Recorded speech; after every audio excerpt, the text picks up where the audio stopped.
Welcome to Into the Pages, where we cover our favorite books. This week, we are still in The Sunlit Man by Brandon Sanderson. We will be going over chapters 45 through 48, and things are burning up. We're in the climax of the book, damn it. Here we go. I tried not to laugh at that, but that was too easy to laugh at. Oh my gosh. Oh, that was good though. So we keep it.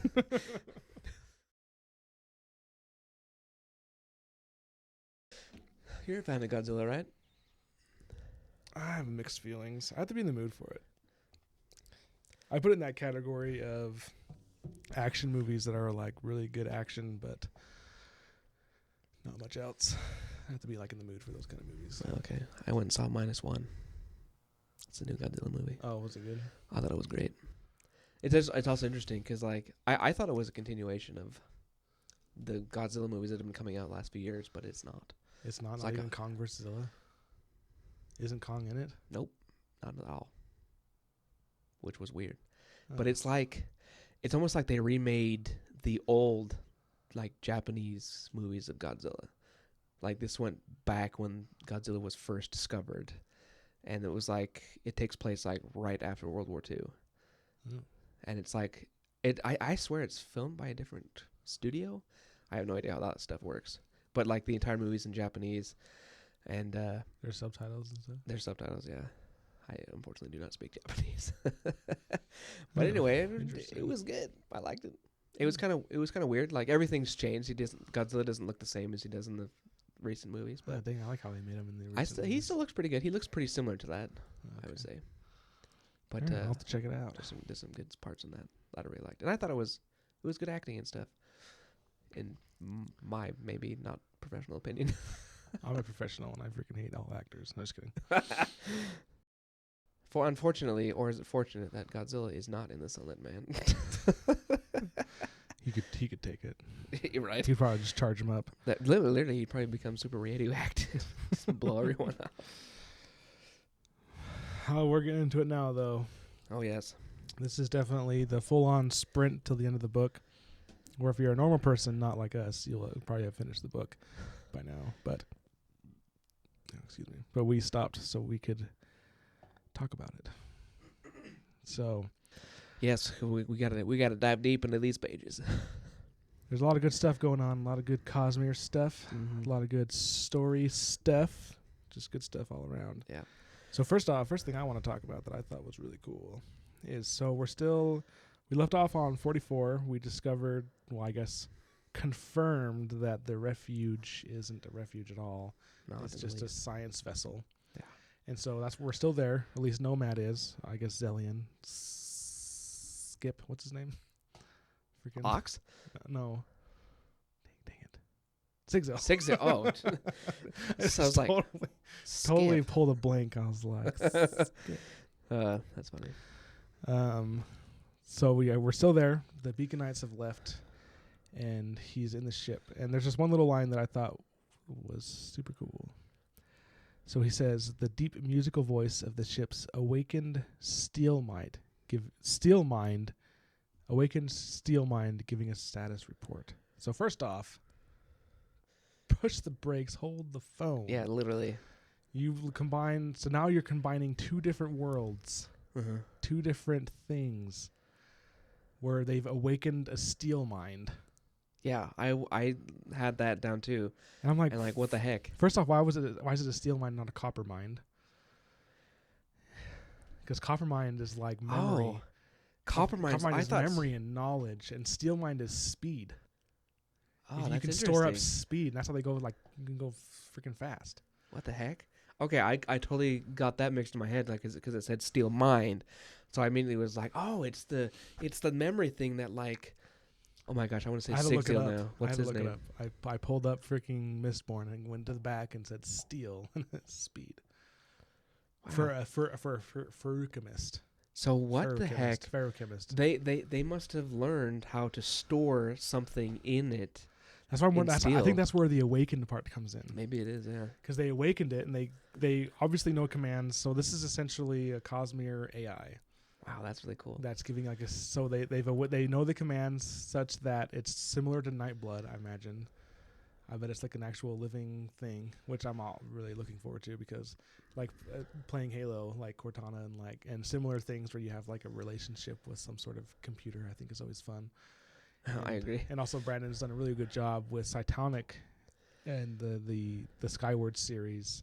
There's an AI in there and he's really good at dialogue and what it's like to have a computer talk to a human. So I wonder if there's like similar dialogues with awakened steel mines in the future. I think that'd be pretty cool. I wonder if that is something we'll figure out in.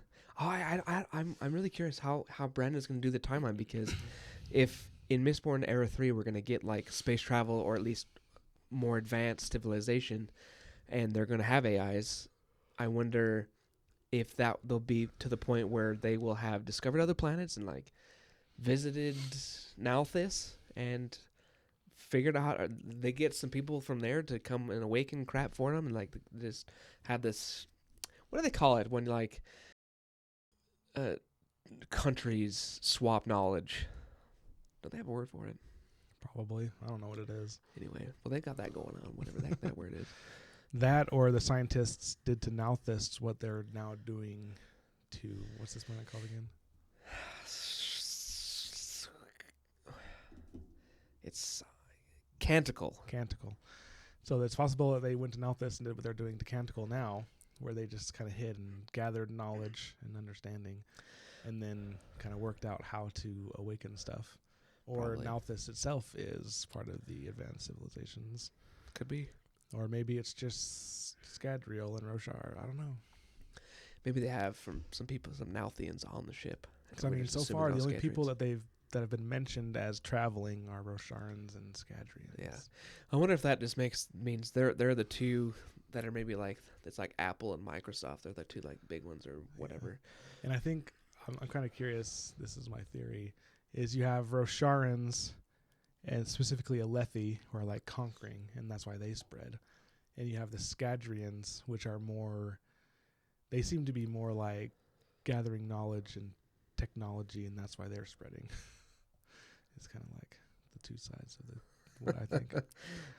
But who knows? I could be completely wrong. So that right there in the first page, first sentence, well, not even the first sentence, but the first couple paragraphs, we get like all these implications. An awakened steel mind. So, man, just to recap, they know the commands and have access to, I don't know if you need breath or if you just investiture probably to awaken something. I wonder, because they have the BEUs, the breath equivalent units. So maybe that's why the Scadrians have an awakened thing, is because they have they figured out how to use BEUs. But to awaken a steel mind, to awaken something that already has a different kind of investiture from a different shard, different planet, is that's insane. Man, this has got to be like a foreshadowing moment where this is like, hey, this is a hint about the stuff we're gonna get. Like, we're gonna see all the different types of investiture just starting to come together and combine. Another question for Brandon. So I want to know who/what is faster / smarter, Mbot or awakened steel mind? Oh, that'd be a good question.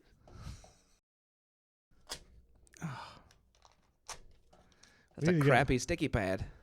No, I literally want to hear Brandon's answers to these, so I'm going to try, and I will report back to the listeners who are still with us at the end of 2024. You only got to wait a year. Yes, don't worry, I'll keep track of them all. And then we'll do like an episode on questions answered from Dragonsteel. Anyway, that'll be a lot of fun. There was something I noticed happen in the end of last chapter, so chapter 44, and going on into the next few chapters, that I'm kind of curious what the significance is. What is Brandon trying to tell us about this? But at the end of chapter 44, like the narration refers to Sigzil as it starts as Zellion, then like ... nomad side. So like I noticed that too.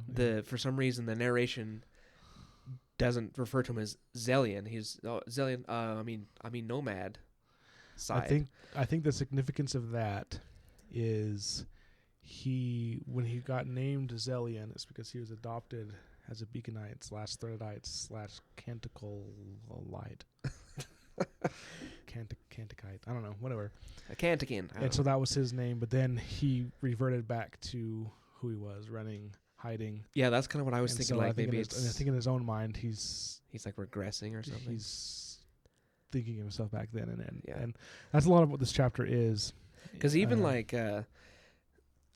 later you see that let's see, Ox is talking to Sigzil and he refers to him as Nomad. He goes Nomad Sigzil, and he changes it to Sigzil. So it's like I was kind of thinking like maybe is he like going back to his normal self, so he's wanting to like help these people, or is like this showing that he's regressing even further now and he's kind of he needs to get back to being. I think that's the war that's going on with him right now. Is he is faced with a decision in this chapter 45, which we learn later what the decision he does make. But he's forced with the decision: is he going to try to save the Beaconites? Is he going to ignore them and move on? Is he going to become Sigzil again? Is he going to become Nomad again?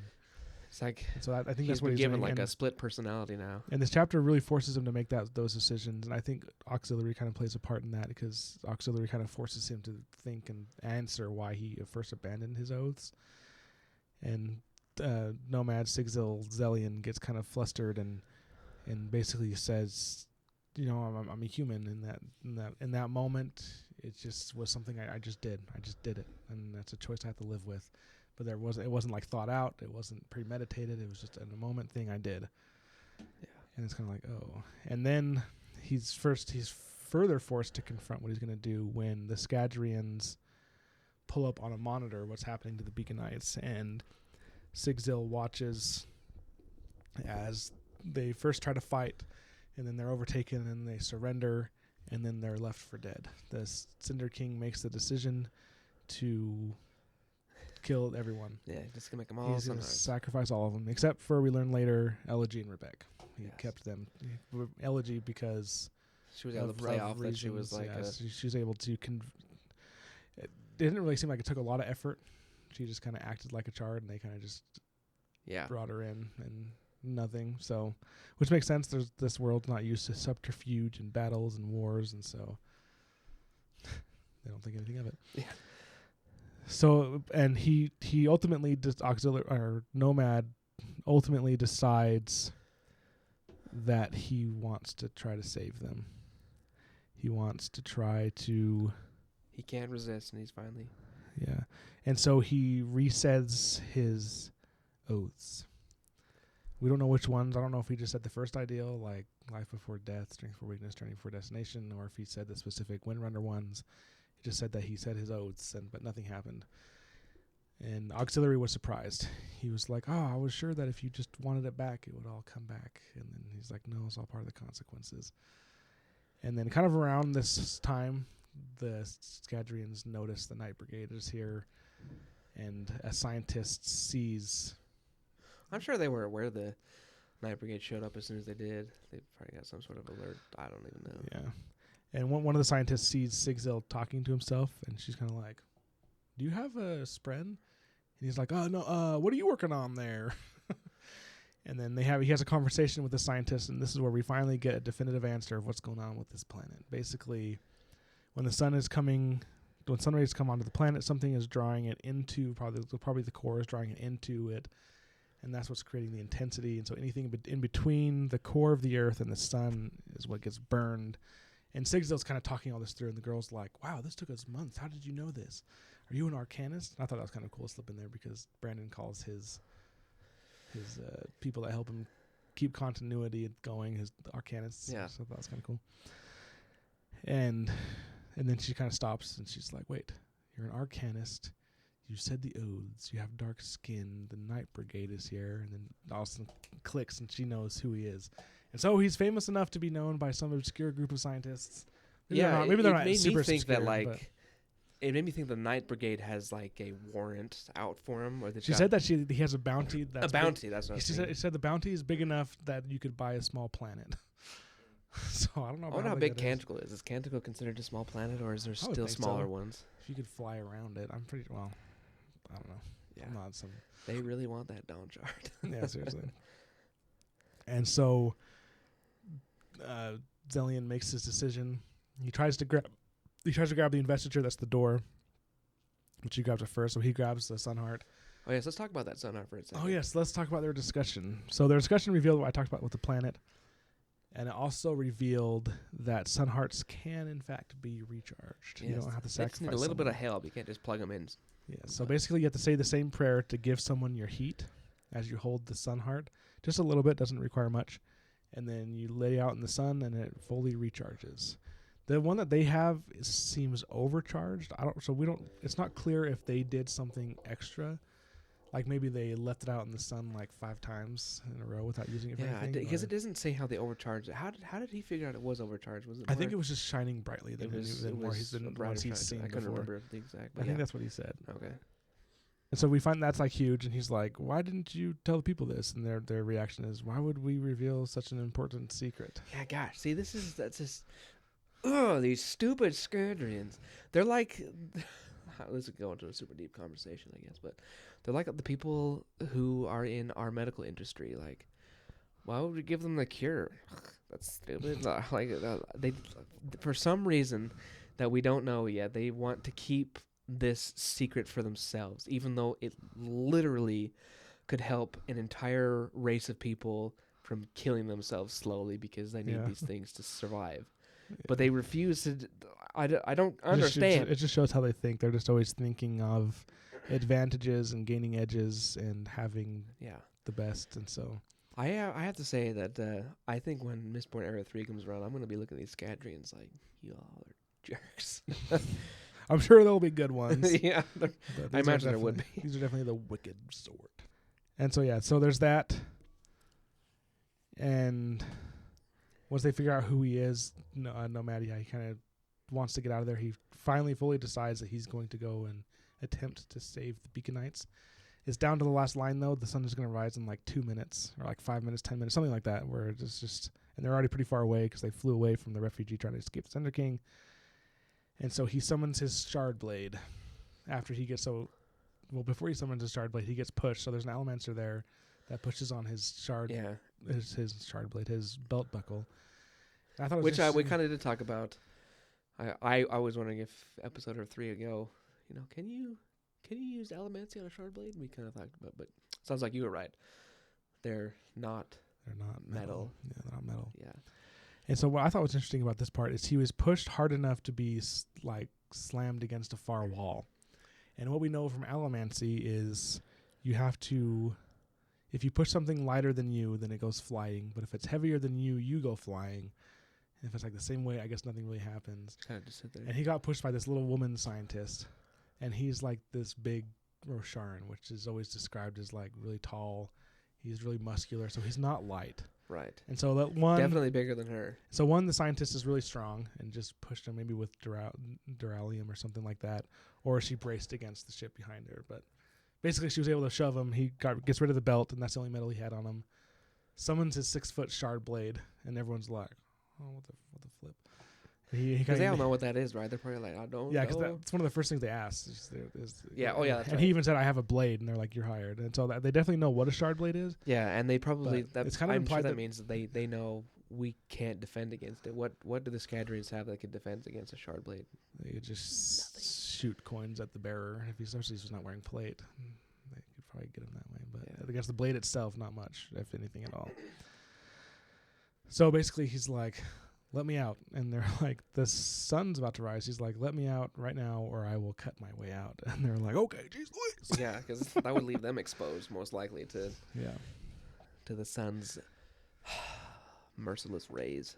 Yes, I'm going to pull it up. But so they let him out and he starts running and it becomes very obvious that he's not going to make it. And so auxiliary makes the choice to sacrifice himself. And I really liked what he said. He says, "I will make you what you were for a short time. I am the leftover strength of oaths sworn. I am the truth you once knew. Take it again for the briefest time and soar." I thought that was a pretty cool way to go out, like sacrifice yourself. So basically, auxiliary sacrifices his personality, so now it's just a shard blade, nothing else. And Nomad gets his armor back, and he gets his Windrunner powers back. And that's kind of how that chapter ends. And then 46 is all from Elegy's perspective, which I found pretty interesting. Elegy's making more progress towards not being so bloodthirsty, not being so all she wants to do is fight. And we see this because Rebecca kind of starts to try to negotiate with the Cinder King. She starts to try to save the Beaconites. It kind of seems like she's bluffing because she's like, "I'm the secret leader and you figured me out. Oh no, now that you have me, free my people." And Elegy sees this and she's kind of like, even though she's not fighting with her fists or with weapons, she sees strength there and acknowledges in her mind that Rebecca is stronger than Elegy, which I thought was really good, big progress. And even further, when she looks at the Beaconites and notice that they're not running or fighting, they're kind of just all grouped together and facing their fate and their death together, she sees strength in that. And I think that's really good progress for her to recognize that. Yes, especially since there's more strength than just strength of arms and strength in prowess and in battle. Yeah, and I think that's she's going past what the Cinder King is like forced on her with the Cinder Heart, and he probably is like the opposite. Still, he probably looks like oh, look at those pathetic people of Beacon, like coddling together. Like they're so weak they can't, or whatever it might be going through. And we do have, so Elegy still has the connection to the Cinder King, so we do have a peek into his emotions, and he is intensely satisfied, and it becomes obvious that he really likes and gets pleasure from having people under his power and control. So he's definitely one sicko. Yeah, he's one of the biggest pieces of crap. Yeah, so there's that, which is pretty good, and then Rebecca fails to convince the Cinder King of anything. Basically, he says, I'm still going to kill all your people, and I'm going to, I don't remember if he says enslave her or kill her too. Oh, no, he's going to turn her into a chard. Change her? Yeah, he's going to turn her into a chard. Yeah. I thought that was a good character development right there for Rebecca. Like, we learned in previous chapters that after she killed someone, she's like, this really isn't for me. I don't want to have to do this. Like, even though she didn't really murder someone like for their wallet or whatever, but she did it for a good reason. I can't remember if she was like defending herself or what. It was one of the Cinder King's guys that she gunned down. Anyway, I like how she tried to face the Cinder King in her own little way of like trying to make a deal or something like that, instead of like trying to throw her fists around and kick him in the face. Yeah, so pretty good for Elegy and Rebecca. Yes. Good job, sisters. And then we get an awesome entrance from Zellion. Have you seen the colored art? I have not. I love the Kindle, but sometimes it lacks when you get something that's all black and white. That's so sick. Yeah, but basically you see a shard bearer that we know to be Zellion coming out of the sky. He's on fire, smoldering, and behind him in flames is the symbol of the Windrunners. And it's just a really cool entrance. And the Cinder King and Rebecca and Elegy all see this, and they're like, they instantly know that Zellion survived. Which has got to be intimidating, because literally nothing survives onto the side of this planet. Seriously. So pretty cool. Shard plate can survive the direct impact of the sun. And I thought that was super interesting, because we know shard plate is pretty robust as far as like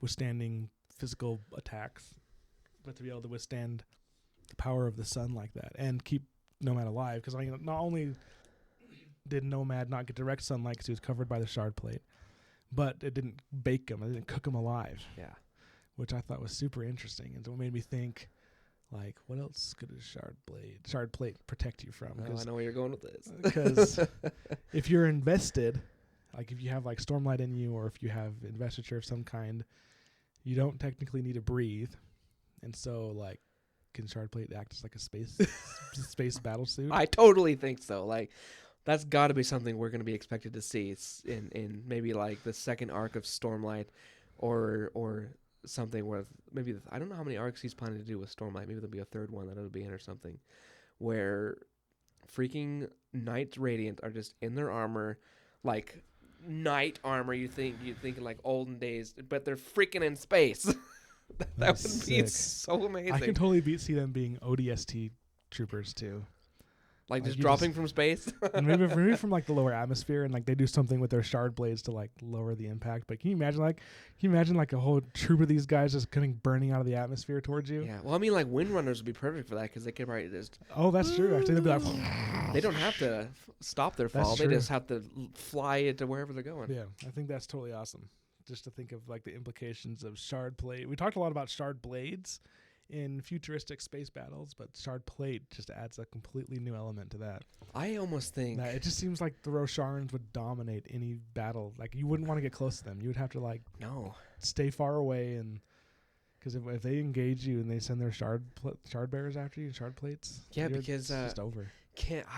We haven't really seen much of this, but we know that the shard bearers who are not bonded to a spren, they can repair their armor, but it takes some time. They got to put like the spheres next to them, and they got to slowly knit themselves back together. But someone like who is a full radiant, or at least is sworn the fourth ideal, I don't know how far it goes, but if a knight has the shard plate, how fast is that? If they have investiture in them, can they use that to repair their armor? And like if so, then that is something that could be even more of an advantage for any knight in space. It'd have to be quick, because if one of your plates broke in space, I'm sure the vacuum would just suck you all out through the hole, and that would suck. Yeah, you'd be dead pretty quick.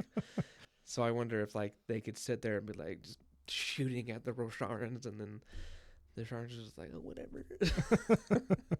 Even forming their shard blades as shields in front of them. Oh yeah, totally. They wouldn't even need to worry about their armor. Their armor would be a really Luckily good resource. They're in space, and so they're probably weightless. So you can maybe just send like a concussive force at them to blow them away or blow them off course or something. Yeah, probably.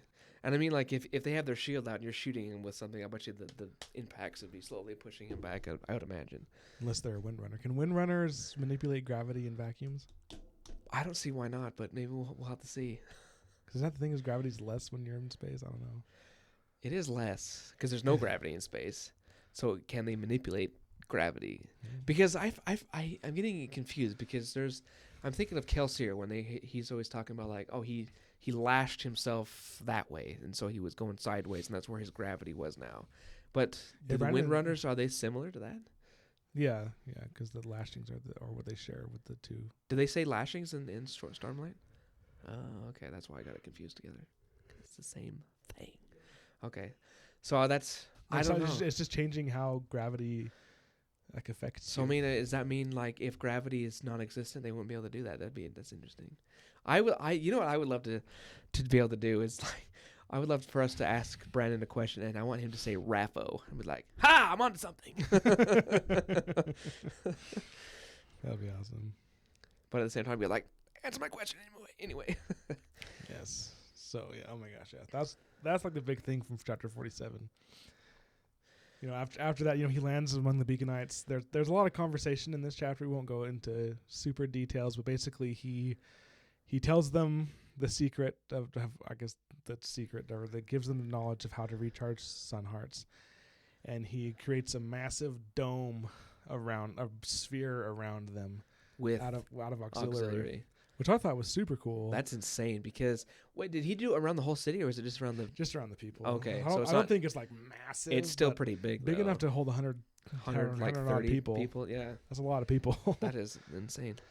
But anyway, I that brought up more questions, like because we know auxiliary is like for sure completely dead. That was the sad part. He's just a shard plate, and so the question is he a Deadeye, or let me back up. So auxiliary is no longer there. He no longer has the oaths, but he's still able to form auxiliary into more than just a blade, Whereas we know from Stormlight, shard blades like the one Adolin has is a Deadeye Spren. And so I started thinking, like, does that mean that if Adolin can change the shape of his And just maybe hasn't figured out how or shard something? blade? Yeah, okay. I didn't think about that. But then I started thinking also,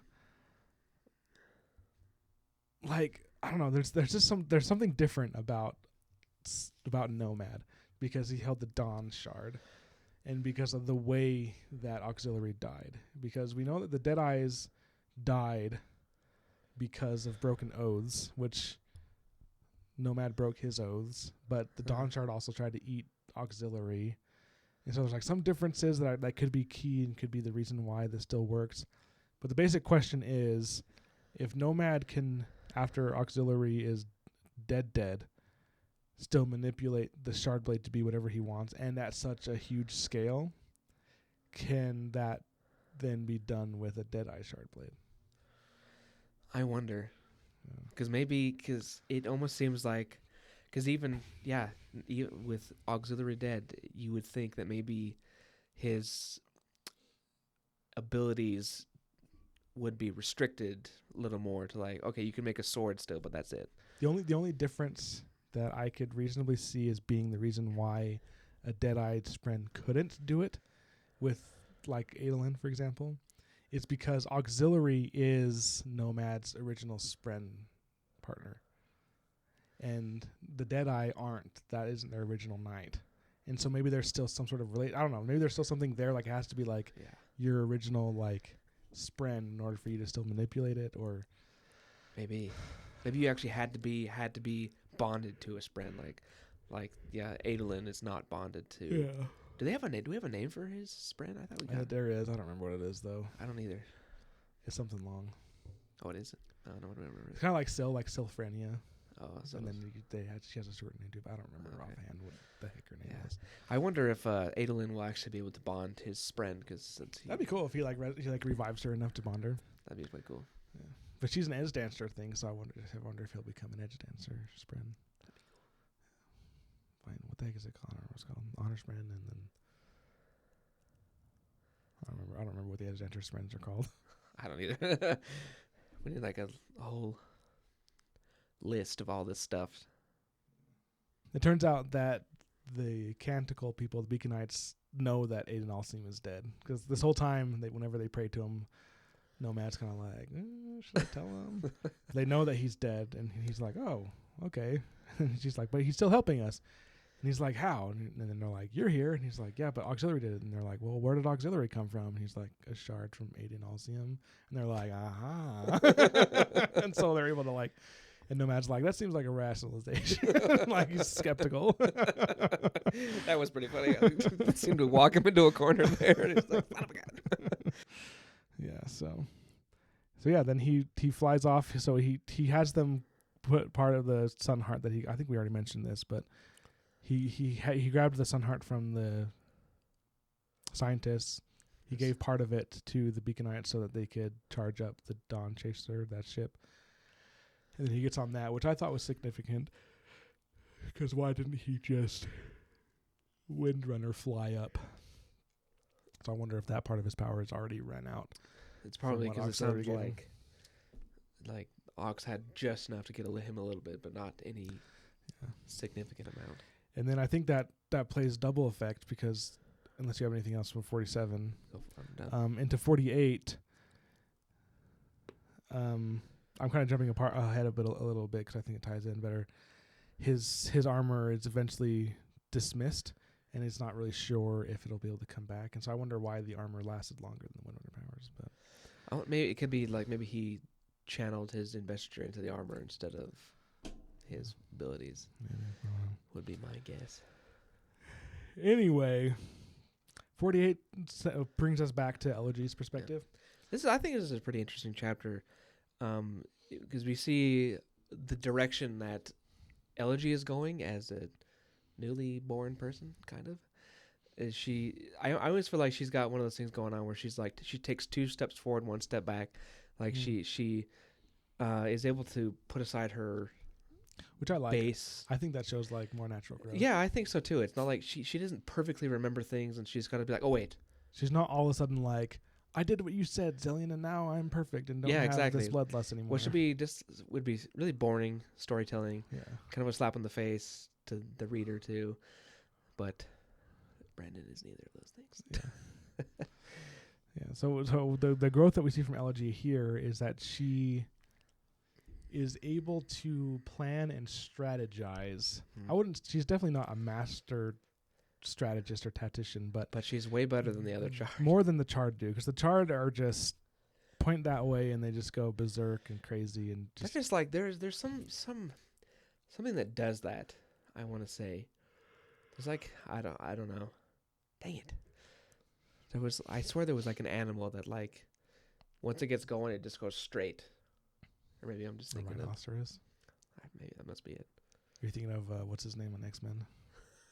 What's Or his Rhino or Juggernaut. Juggernaut. Yeah, can Juggernaut turn? I don't know. Maybe not when he gets going. Yeah. Anyway, the Charter just seems like so her strategy. they're just like a charge ahead. Yeah, all head full. Her strategy honestly isn't a bad one, and it's basically to create space and chaos. So what she does first is she still has the shards. I keep saying shard, the Sunheart sliver from Nomad, and she touches it to a couple of Chard's hearts and drains it, so that they no longer have the Cinder King no longer has control over them, and of course they instantly just start attacking everything around them, which they're almost like element zombies that like the Cinder King has under control, and then they're released, and then they don't have to follow his rule anymore, and they just brains kill everything. Yeah. So there's that aspect, and then the Cinder King kind of notices this happens, and then he orders Elegy to be killed, and some Chard go after her, and instead of just going like and like attacking them, she kind of like creates space, and she uses the environment to separate them, so she only has to fight one at a time. But then, like, this is again about natural growth. As while this is happening, the Cinder King grabs Rebecca and like drains her heat, and is like, "Oh, I bet it hurts you to see me do this to Rebecca." And there's another character growth. LG realizes like, "Yeah, like I don't like that. Like she needs to be protected. Like I need to protect her." And then but then that makes her lose it. She like says that she howls, and then like kind of loses it, and then she gets tackled, and then. She starts like fighting like a Chard. She starts like freaking out. Which I think that's actually a very human reaction. Like not necessarily even a Chard reaction. Like we all have our level of composure we're able to keep, but then like there are people who might do things to push our buttons and we just lose our crap. We're just like, yeah. So I think that's not really like I don't think she regressed in that moment. It's just like she is becoming more human because she actually cared that the Cinder King was going to hurt Rebecca, and so she. And then that care, like her reaction was, I guess, strengthened by like the Chard tendencies because she kind of just started going crazy. But then she was able to regain her level-headedness in a way, because after she gets tackled by 3 different Chard and they're kind of like beating the crap out of her, and then the Cinder King leaves with Rebecca, and then after that point, Elegy is able to. I don't know exactly how she does it, but she's able to escape from under the 3 Chard and run instead of like fighting. And then she's able to have foresight, and she runs to where Zellion ends up landing, which is pretty good because he lands and he's in this beefy shard plate, and he just owns. Yeah, no kidding. He does take some damage. The Chard, he fights a bunch of different Chard. They are able to shatter one of his plates, but he beats the rest of them. And Elegy does help. She does remove the control of the Cinder King from several of the Chard, and so they just start going crazy fighting everyone. But they all eventually get knocked out. I don't know if they're killed, but they definitely get knocked down by Zellion. And this is the part I was talking about earlier. After this fight is when his armor goes away. And takes enough damage or he's used up his energy the rest of the box. Yeah, so whatever happens. And then Elegy kind of asks, like, "Oh, are you going to be able to get your armor back?" And he's like, I don't know. Maybe not. Yeah, because one thing we haven't seen yet is you can still use the blade if your Spren is dead, but does the armor? Can you get the armor? I don't know. Because the armor started coming back. Like you could see like little pieces of the wind Spren coming back. So there's a possibility. I could see it coming back. Because I mean, like I don't remember actually how does everyone else have shard plate? I don't know. There's probably different Spren that do it. I don't know if Windspren make all of Shard Plate or if it's just for the Windrunners. I imagine it's just for the Windrunners, but I don't know. I'm sure there's all like the different kind of Spren that make it for the different ones. Like, I don't know, maybe Earth. Are there Earth Spren? I don't even know. Probably. Some sort of lesser Spren make up the Shard Plate. Yeah. For each of the orders. I wouldn't be surprised if it's a different one for each one, or I don't know, but. Yeah. I thought chapter 48 was an interesting chapter, I think, just because we see how much Elegy has changed. Even in a relatively short time. What's it been, like a day or two? Yeah, super quick. So. I think she's like a child. Like, a child that looks at someone like their parents or something and can just absorb everything. I mean, they take longer, but she's still more of an adult at the same time. So it seems like it was lucky that Zellion and everyone else from Beacon was the ones that were around her when she was freed, because they had a very positive impact on her. Yeah. And I actually my prediction is that we'll probably never be able to get to see this, but my prediction is that she will eventually become much more human-like again. She probably won't get her memories back, but she won't have as such a hard time as like, oh, I want to fight. Or like, oh no, that's not what I should be thinking. Like, should become a lot more. Yeah, I bet there will still be aspects of it for sure. Like if someone like aggravates her, she'll probably have to be like, yeah, she practice her yoga breathing. Yeah, chapter 48 takes us to the end of chapter 48. Zellion and Elegy find where the Cinder King is, and they make the decision that Elegy is going to split off and go find Rebecca, and Zellion is going to continue forward to fight the Cinder King, but he's walking into they obviously know it's a trap because the Cinder King's kind of standing there alone, and they're like, and we did hear we didn't get the details, but when Rebecca and Elegy were first captured, he was like, the Cinder King talked to somebody, one of his, I don't know who it wasn't one of the Chart because they're just brainless soldiers. Yeah. But he's like, we're gonna have to go back to our original plan. Is it ready? And they're like, yes. So I know in the beginning episode we said that we're only going to 48, but we're gonna do 49 as well. Yes.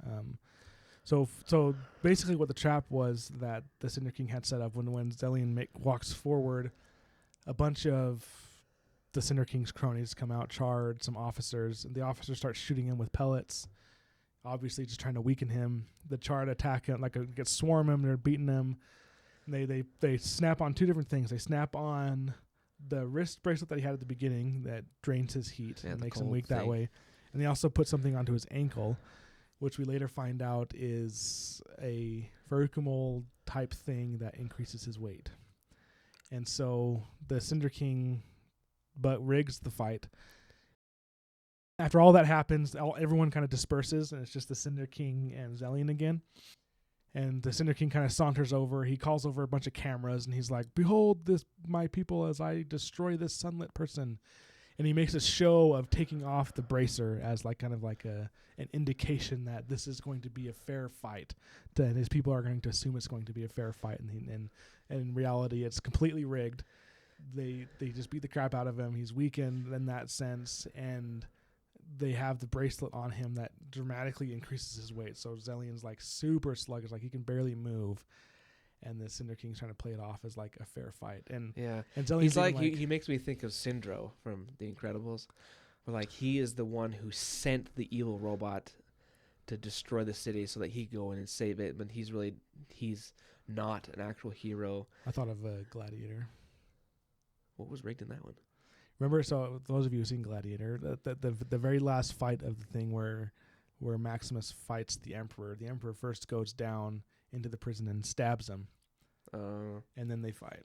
And then the fight ends up killing both of them. But I haven't seen that in a while. I don't remember that. But yeah. So he stabs him to weaken him and then makes it seem like it's a actual fair fight and he gets his butt whooped. So rigged. But and I hated that. I hated that so much already because even before this, Zellion has already gotten beaten down pretty good.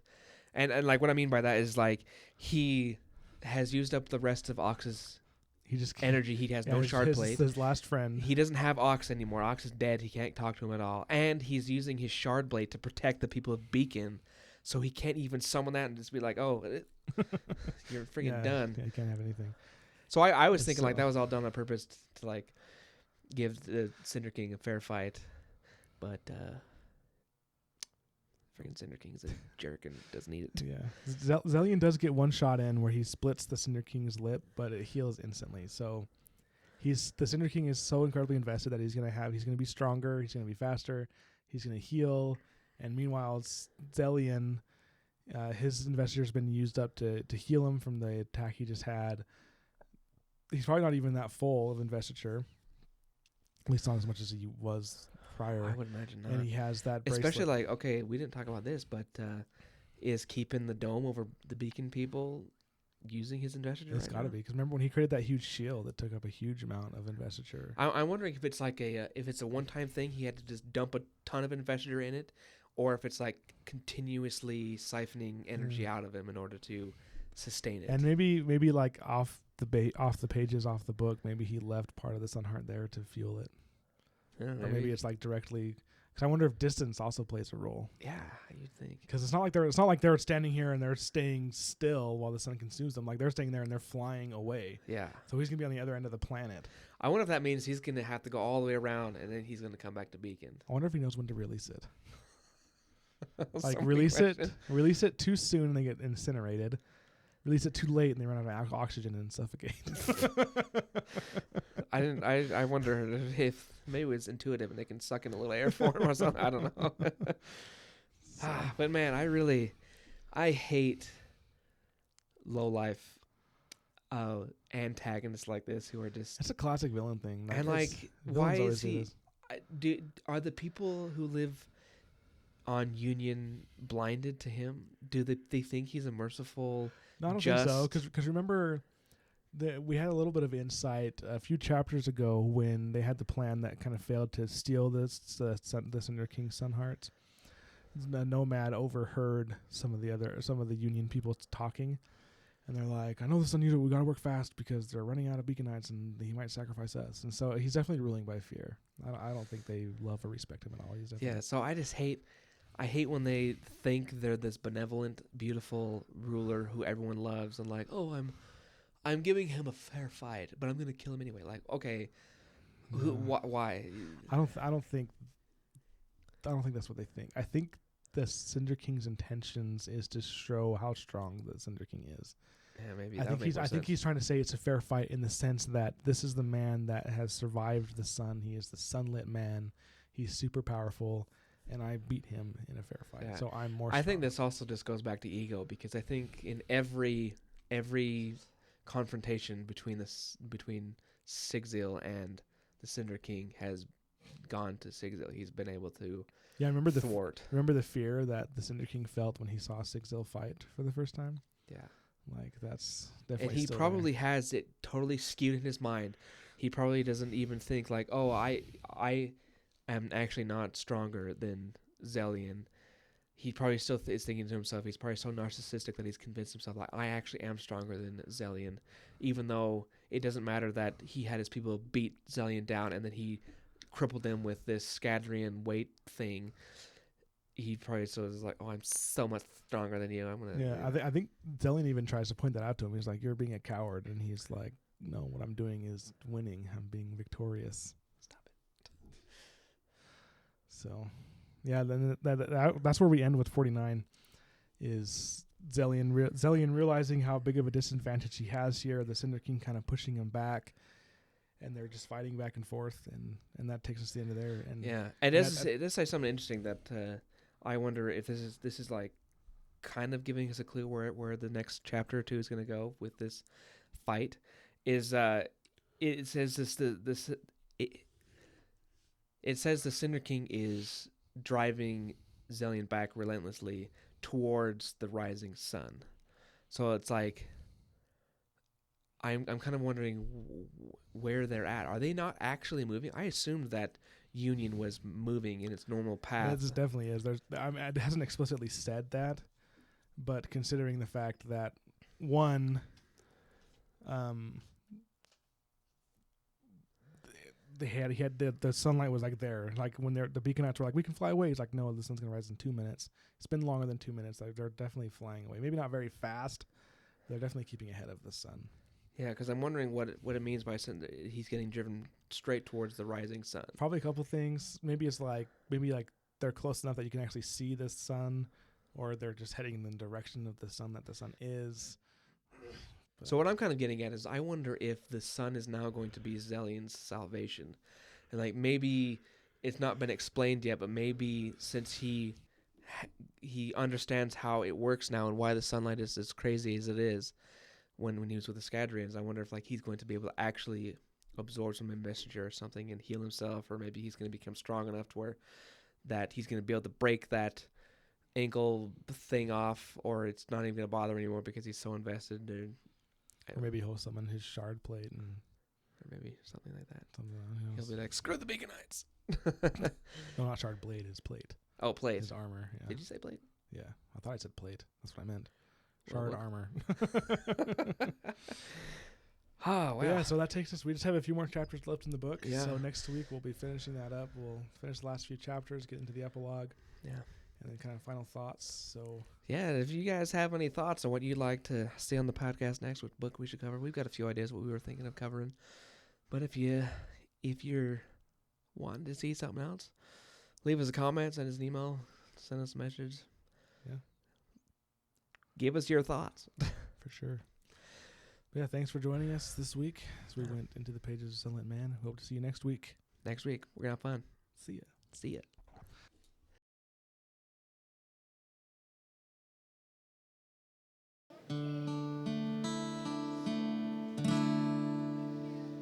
It's over.